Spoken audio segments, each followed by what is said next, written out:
In part 5 we discussed up to the spring charging mechanism.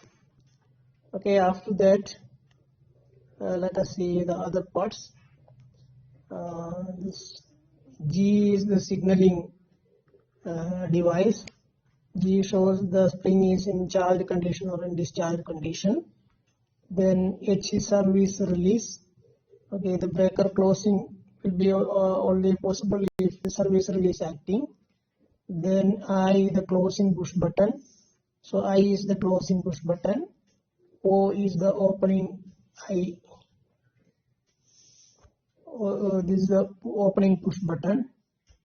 Then opening push button is marked as L here, and M is the operating mechanism locking electromagnet. M is the operating mechanism locking electromagnet. That's giving the closing pulse. Similarly, N is the opening, giving the opening pulse. These two, when the energy is similar to opening coil and closing coil, something different arrangement. And then transient contact is here. This is the transient contact, and P is the log that prevents. P, the log that prevents the operation of the breaker when the door is front door is in racking in of the breaker when the front door is in open condition. So before racking in the breaker, the front door must be in closed condition. This is a safety feature to prevent any accident occurring while racking the door without closing the front, racking in the breaker without closing the front door. And this is the vacuum port arrangement. Vacuum port, this 8 is the contacts. So other things you can see from this description. 8 is the contact. The gap between the contacts when it's open is 8 mm to 10 mm, and its contact resistance will be in micro ohms.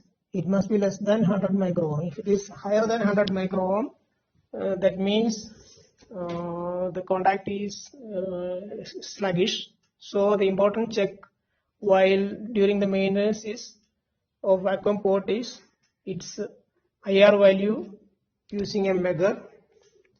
IR value must be tested using a measure, and it must be minimum 10 giga ohm. If it is less than 10 giga ohm, then there is some the vacuum port is some sluggish, defective. And if it is nearby in mega ohm ranges, less than 50 mega ohm, something like that, you don't have to operate that one. That vacuum port must be replaced. So the maintenance is required for that one. So it is better to keep always the port in giga ohm ranges, the value, and at the same time you have to measure the contact resistance also. The contact resistance must be minimum, it must be less than 100 micro ohms. If it is higher, then the contact is sluggish. I have to replace the ports. Then what else? This is the housing arrangement of the vacuum port. So it's connected to the breaker mechanism through the connection and operating mechanism node number 10, and 9 is the pole fixing. So when if we have to remove the vacuum port, we have to disconnect the 9 and 10 bolts. Then we can take out the existing port of a particular phase. There will be 3 numbers for RYB. Separate vacuum ports will be there. So the same is applicable for all the 3 ports also.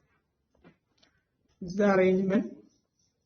And as a maintenance point of view, what we have to do is we have to lubricate the moving parts of the mechanism, and springs, hinges, bearings, sleeves, something like that. All these moving part must be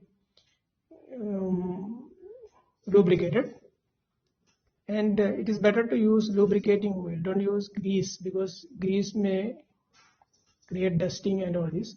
Slight low viscous lubricating oils shall be used as specified by the manufacturer, and the excess oil must be wiped out thoroughly to prevent accumulation of dust.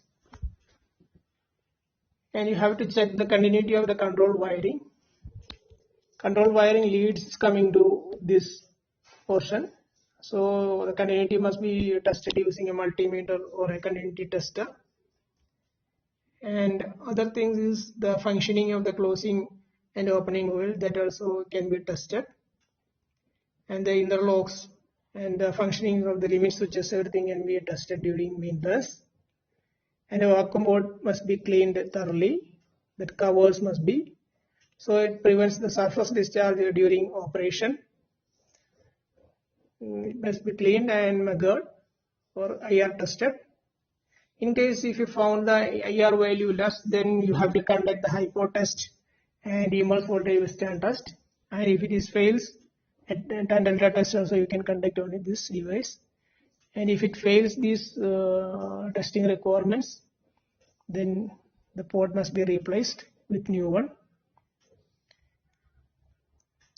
And port setting, it is better to be done by a skilled technician. Otherwise, the contact may not be made perfectly, or the travel of the contact may be more or may not be perfect.